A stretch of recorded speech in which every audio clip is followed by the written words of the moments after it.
প্রলোভনের মুখোশ উন্মোচন করি, তামাক ও নিকোটিনের আসক্তি প্রতিরোধ করি। এই প্রতিপাদ্যকে সামনে রেখে জয়পুরহাটের পাঁচবিবিতে বিশ্ব তামাকমুক্ত দিবস 2026 পালিত হয়েছে। সোমবার সকালে উপজেলা প্রশাসনের আয়োজনে একটি বর্ণাঢ্য র্যালি উপজেলা পরিষদ চত্বর প্রদক্ষিণ করে। পরে উপজেলা পরিষদের কনফারেন্স রুমে এক আলোচনা সভা অনুষ্ঠিত হয়। উপজেলা নির্বাহী কর্মকর্তা কাশপিয়া তাসরিনের সভাপতিত্বে সভায় বক্তব্য রাখেন উপজেলা স্বাস্থ্য ও পরিবার পরিকল্পনা কর্মকর্তা ডাক্তার তরুণ কুমার পাল, কৃষি কর্মকর্তা জসিম উদ্দিন, প্রাণী সম্পদ কর্মকর্তা ডাক্তার হাসান আলী, প্রকল্প বাস্তবায়ন কর্মকর্তা আবু বকর সিদ্দিক, যুব উন্নয়ন কর্মকর্তা গোলাম মোস্তফা, একাডেমিক সুপারভাইজার জহুরুল ইসলাম, উপজেলা বিএনপির সাধারণ সম্পাদক আব্দুল হান্নান চৌধুরী এবং পৌর জামায়াতের সেক্রেটারি গোলাম রাব্বানী। বক্তারা তামাকের ক্ষতিকর প্রভাব সম্পর্কে সচেতনতা বৃদ্ধি এবং তরুণ প্রজন্মকে আসক্তি থেকে দূরে রাখতে একযোগে কাজ করার আহ্বান জানান। অনুষ্ঠান শেষে উপস্থিত শিক্ষার্থীদের মাঝে বিভিন্ন প্রজাতির ফলজ ও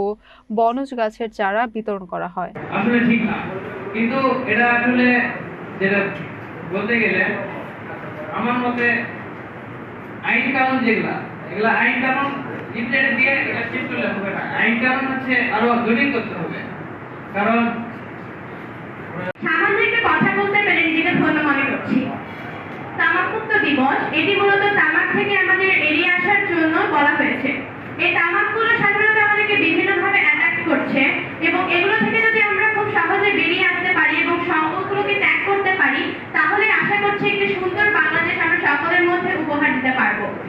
এই তামাকের কারণে আমরা বিভিন্ন ধরনের ক্যান্সার ঝুঁকি হচ্ছে আমাদের জীবনে এবং বিভিন্ন ধরনের অসুস্থ হচ্ছে এবং হঠাৎ হার্ট অ্যাটাক এবং অল্প বয়সে মৃত্যুর ঝুঁকিটা বাড়ছে।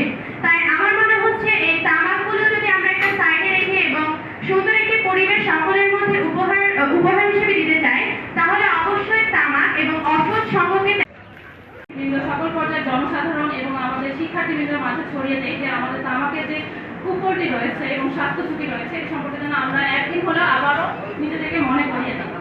তো এই লক্ষ্যে মূলত আজকে উপজেলা প্রশাসন থেকে এই আলোচনা যে সভাটি আয়োজন করা হয়েছে, আমরা ইতিমধ্যে একটা রেডি করেছি। তো আমাদের শিক্ষার্থীরা খুবই ভালোভাবে তারা বলেছে, তাদের কাছে আমরা তাদের অনুভূতি এবং তামাকের বিষয়ে তাদের যে নলেজ আছে সেটা শুনেছি। প্রথমেই আমাদের একজন স্বাগত বক্তা ছিলেন আমাদের উপজেলা স্বাস্থ্য পরিবার পরিকল্পনা কর্মকর্তা। ওনাকে প্রথমেই আমরা বলার জন্য আহ্বান জানিয়েছিলাম যে তামাকের যে সুফল কুফল এবং যে অন্যান্য ইস্যুগুলো আছে খুব সুন্দরভাবে ব্যাখ্যা দিয়েছেন। অথবা আমাদের অবহেলা, এই কারণে আমরা কিন্তু মুক্ত হতে পারি না। তবে আমাদেরকে যে যতই সেমিনার করি না কেন আমাদের মুক্ত হতেই হবে। কারণ ইতিমধ্যেই আলোচকদের মুখ থেকে এসেছে। আরেকটা বিষয়, পাঁচবিঘা হাই স্কুল যে আছে, পাঁচবিঘা হাই স্কুলের ছেলেমেয়েরা একটু দুষ্টুই হয় আমাদের সময় থেকে, আমরা এটা জানি। আপনি একটু স্পেশালি যেদিন ক্লাস হবে আপনি